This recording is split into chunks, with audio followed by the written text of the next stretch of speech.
வணக்கம் மாணவர்களே. நம்ம இன்றைக்கி பார்க்க போகிற தலைப்பு என்னதுன்னா அமோனியா வேதி கழுவுதல். அமோனியா வேதி கழுவுதல் அப்படிங்கிறது நம்ம ஆல்ரெடி பார்த்து இந்த சயனைடு வேதி கழுவுதல் இருக்கு இல்லைங்களா, அதனுடைய ஒரு தொடர்ச்சி தான்.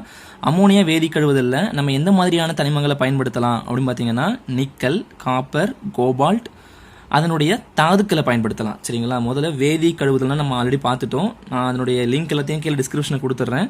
கண்டிப்பாக நீங்கள் அதை பார்த்துட்டு தான் இந்த வீடியோ பார்க்கணும். அப்படின்னா தான் உங்களுக்கு எல்லாம் புரிஞ்சிருக்கும். சரிங்களா, ஓகே.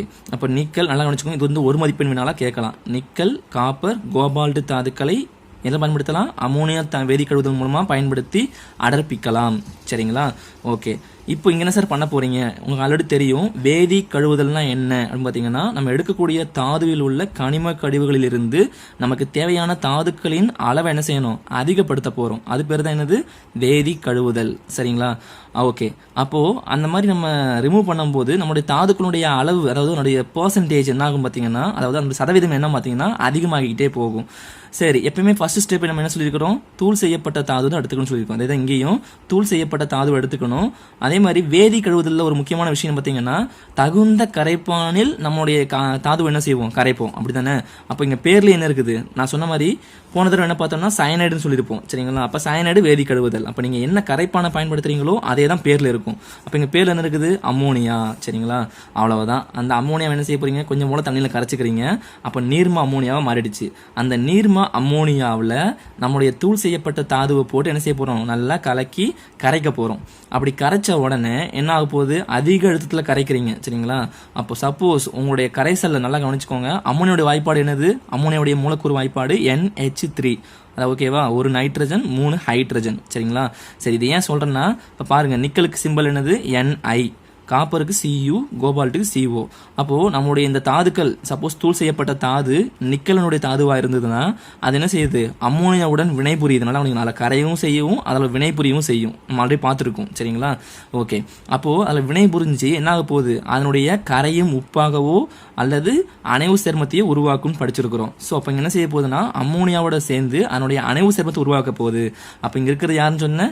நிக்கலாக இருந்ததுன்னா நிக்கல் அம்மோனியாவுடன் வினை புரிந்து இந்த மாதிரி ஃபார்ம் பண்ணும்.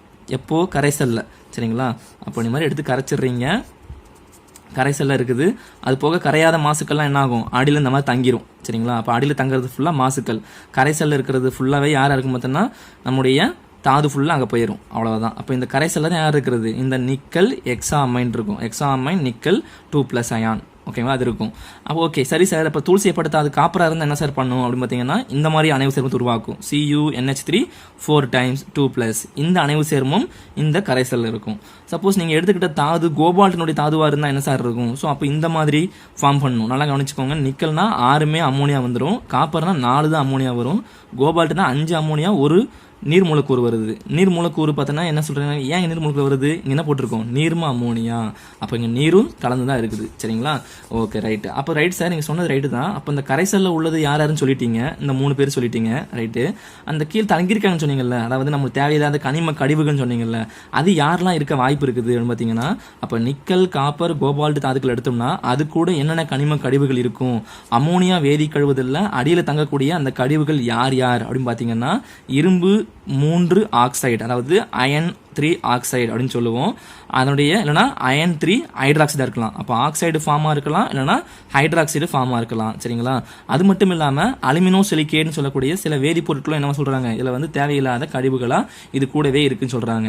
அப்போ அமோனியா வேதி கழுவுதல் மூலமாக நம்ம நிக்கல், காப்பர், கோபால்ட் தாதுக்களை அதனுடைய இரும்பு 3 ஆக்சைடு மற்றும் ஹைட்ராக்சைடு மற்றும் அலுமினோ சிலிகேட் போன்ற கனிம கழிவுகளிலிருந்து அடர்ப்பித்து அதனுடைய சதவீதத்தை அதிகப்படுத்த பயன்படுத்தப்படுகிறது. இப்படி நம்ம என்ன செய்யலாம்? நம்மளுடைய ஓன் வேர்ட்ஸ்லேயே எழுதிடலாம். நமக்கு தேவையான இந்த பாயிண்ட்ஸ்லாம் இருக்கணும். அவ்வளவுதான். நம்ம அடுத்து பார்க்க போகிறது கார வேதி கழுவுதல். சரிங்களா, பேர்லேயே இருக்குது காரம். உடனே காரம் நம்ம வீட்டில் யூஸ் பண்ணுற மிளகாத்தூள் ஞாபகத்தில் வரக்கூடாது. சரிங்களா, அந்த காரம் வேறு, இந்த காரம் வேறு. இப்போ இங்கே காரம்னா என்னென்னா, இப்போ இந்த கார வேதி கழுவுதல் பார்த்தோம்னா இங்கே நம்ம யூஸ் பண்ணக்கூடிய அந்த தாது அப்படின்னு பார்த்தீங்கன்னா எப்படி இருக்கணும்? வழக்கம் போல் தூள் செய்யப்பட்டது தான். மறந்துடக்கூடாது.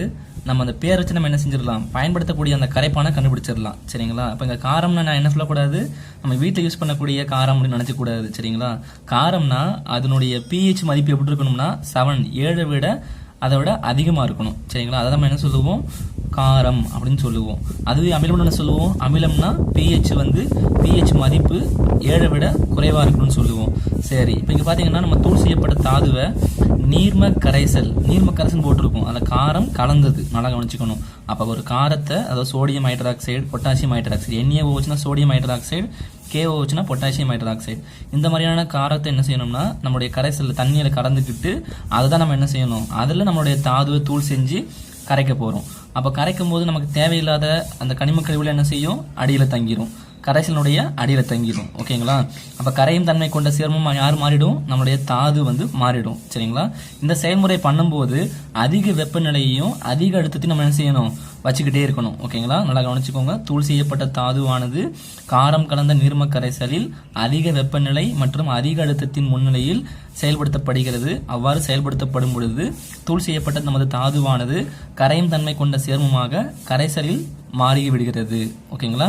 கரையாத கனிம கழிவுகள் கரைசலின் அடியில் தங்குகின்றன. அப்ப என்ன செய்யணும்? இந்த மாதிரி இந்த ஹிண்ட் பாயிண்டை வச்சு நீங்க என்ன செய்யணும்? பேராகிராஃபா எழுதிக்கலாம். ஓகேவா? இது புரிஞ்சிருக்கும்னு நினைக்கிறேன். சரி, இதுக்கு எடுத்துக்காட்டு பார்த்தீங்கன்னா பாக்சைடு தாது இருக்கு இல்லையா, அந்த பாக்சைடு தாதுலேருந்து எப்படி அலுமினியத்தை கொண்டு வராங்க அப்படிங்கிறத சொல்லலாம். அப்போ கார வேதி கழுவுதலுக்கு என்ன எடுத்துக்காட்டு? பாக்சைடு தாது. ஞாபகம் வச்சுக்கணும். எந்த உலோகத்தை கார வேதி கழுவுதல் முறையின் மூலமா கொண்டு வராங்க அப்படின்னு பார்த்தீங்கன்னா நம்முடைய, நல்லா கவனிச்சுக்கணும், எந்த உலோகத்தை கொண்டு பார்த்தீங்கன்னா என்ன சொல்லணும்? அலுமினியம். நமக்கு தெரியும் பாக்சைடு தாதுனாலே அலுமினியம் சொல்லிடுவீங்க இல்லையா? ஓகே, ரைட், போதும். அடுத்து பாருங்களேன், இப்போ நம்ம சொன்னது பொதுவான செயல்முறை இங்க சொன்னது. இப்போ சொல்ல போறது பாத்தீங்கன்னா எக்ஸ்க்ளூசிவா பாக்சைடு தாதுவுக்கு என்ன செய்யணும் பார்க்க போறோம். ஓகேவா? அப்ப ஃபர்ஸ்ட் என்ன செய்ய போறோம்? தூள் செய்யப்பட்ட பாக்சைடு தாது. அதேதான் விஷயமே. தாதுவை முதல்ல என்ன செய்யணும்? தூள் செஞ்சுக்கணும். அப்ப தூள் செஞ்சாச்சு. அப்ப தூள் செய்யப்பட்ட பாக்சைடு தாது இது கூட என்ன செய்ய போறோம்? நம்முடைய கார கரைசலை சேர்க்க போறோம். இங்க கார கரைசலை எங்க என்ன யூஸ் பண்றாங்கன்னா சோடியம் ஹைட்ராக்சைடு கரைசல் அல்லது சோடியம் கார்பனேட் கரைசல்.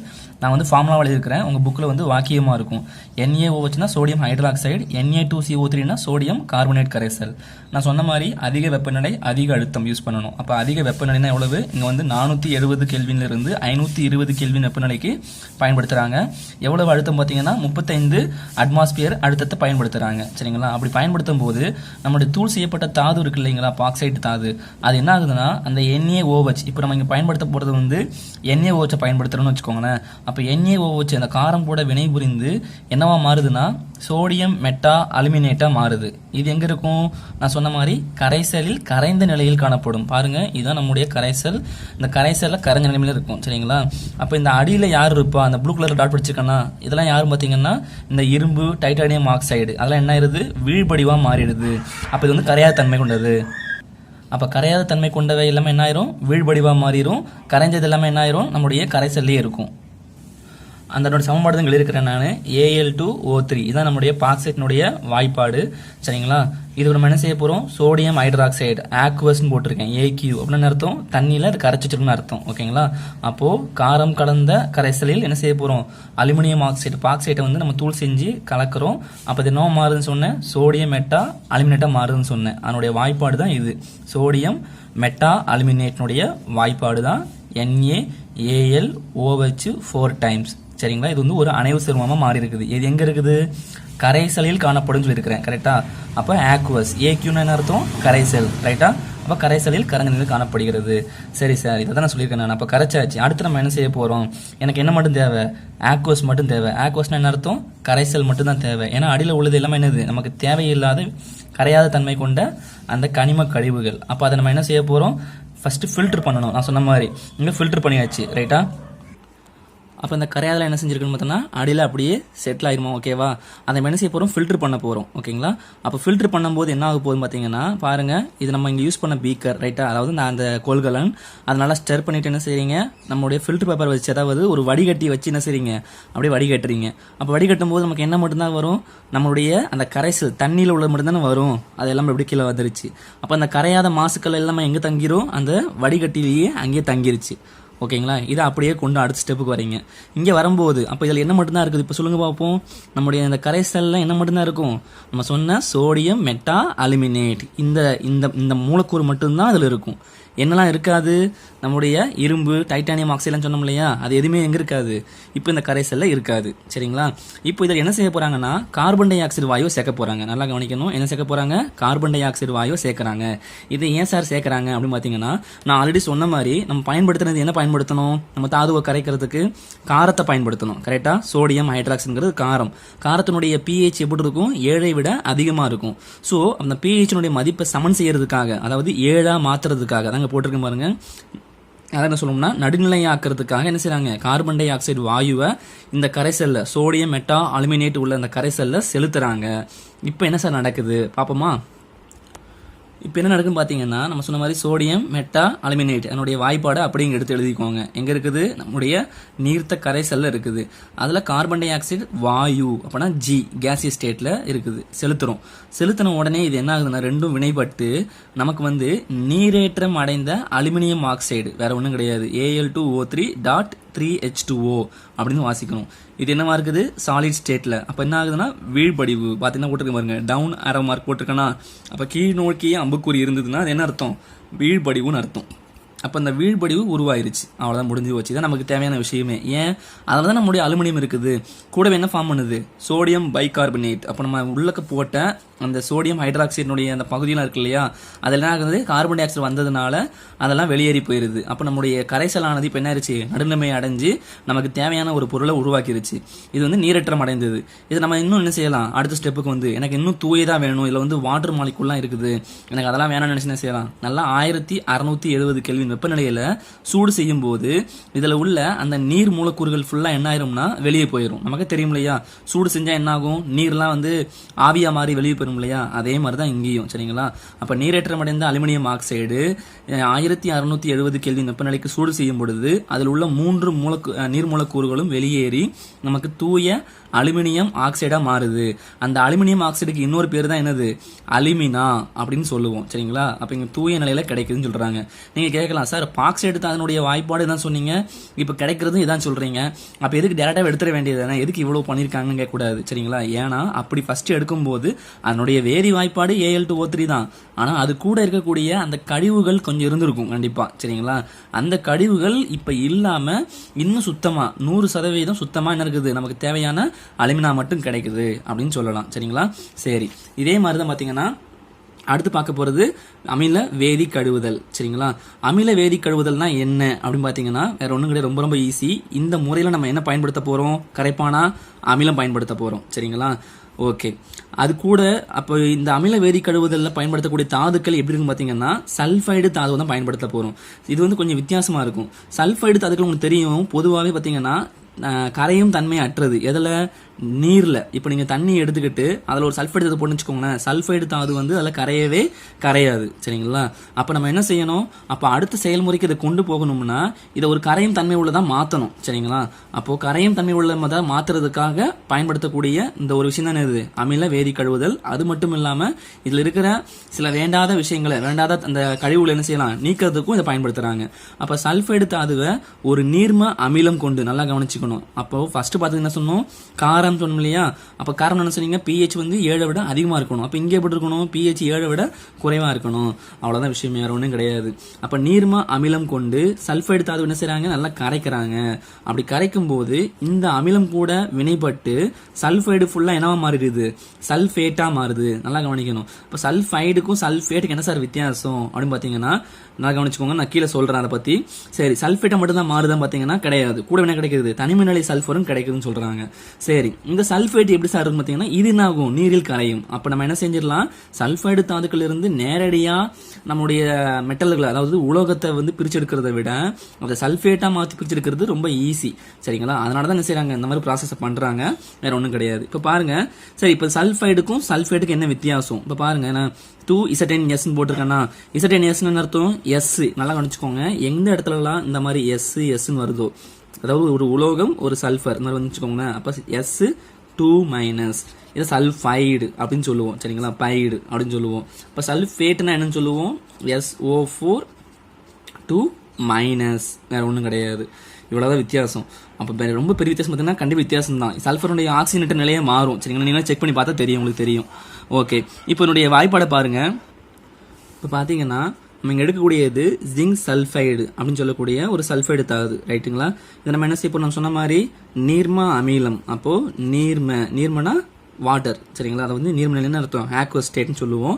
அமிலம் H2SO4னா சல்ஃபியூரிக் ஆசிட்னு சொல்லுவோம், அதாவது கந்தக அமிலம் தமிழ்ல சொல்லுவோம், சரிங்களா? அப்போ அந்த கந்தக அமிலம் நீர்ம கந்தக அமிலத்தில் இல்லைன்னா நீர்த்த கந்தக அமிலத்தில் ஆக்சிஜன் சேர்த்து, சரிங்களா, ஜிங்க் சல்ஃபைடு தாதுவானது கரைக்கப்படுகிறது. அப்ப கரைக்கப்படும் போது இந்த ஜிங்க் சல்ஃபைடும் நம்ம சேர்த்த அந்த நீர்ம அமிலமும் சேர்ந்து என்னாகும்? வினைபுரிஞ்சு சல்ஃபைடு ஃபுல்லா என்ன மாறிடுதுன்னா சல்ஃபேட்டா மாறிடுது. அப்ப ஜிங்க் சல்ஃபைடா இருந்தது இப்ப என்ன மாறிடுச்சு? ஜிங்க் சல்ஃபேட்டா மாத்திருச்சு, ரைட்டா? கூடவே என்ன கிடைக்குது? வெறுமனே சல்ஃபர் கிடைக்குது. இதான் சொன்னாங்க தனிம நிலை சல்ஃபர்னு சொன்னாங்க. தனியா கிடைச்சா தனிம நிலை சல்ஃபர், அவ்வளவுதான் வித்தியாசம், வேற ஒன்றும் கிடையாது, சரிங்களா? ஓகே, இவ்வளவுதான் கான்செப்ட், வேற ஒண்ணுமே கிடையாது. அப்ப சரி சார், இதுக்கப்புறம் எப்படி சார் ஜிங்க் எடுப்பாங்க கேட்டீங்கன்னா, இதை அடுத்த செயல்முறை கொண்டு போயிருவாங்க, அவ்வளவுதான், சரிங்களா? அப்ப தண்ணியில கரையாத ஒரு விஷயத்தை என்ன செய்யாங்க? கரைஞ்சதான் மாத்துறாங்க. அப்ப அதுல உள்ள சில இம்பியூரிட்டிஸை நீக்கிறதுக்கு, அதாவது மாசுக்களை நீக்கிறதுக்கும் செய்யறாங்க, இந்த முறையை பயன்படுத்துறாங்க, அவ்வளவுதான் கான்செப்ட். அப்ப வேதி கழுவுதல் உங்களுக்கு வந்து இதோட முடிஞ்சு போச்சு, சரிங்களா? நல்லா கவனிச்சுக்கணும். வேதி கழுவுதல் ரொம்ப ஈஸி. பேர் தான் ஃபர்ஸ்ட் நம்ம என்ன சொன்னோன்றதை நல்லா ரிவைஸ் பண்ணிக்கோங்க, ஓகேங்களா? ஒரே ஒரு நம்முடைய தாதுவை எடுக்கிறோம், அதை தூள் செய்யறோம், அதை தகுந்த கரைப்பானில் கரைக்கிறோம்.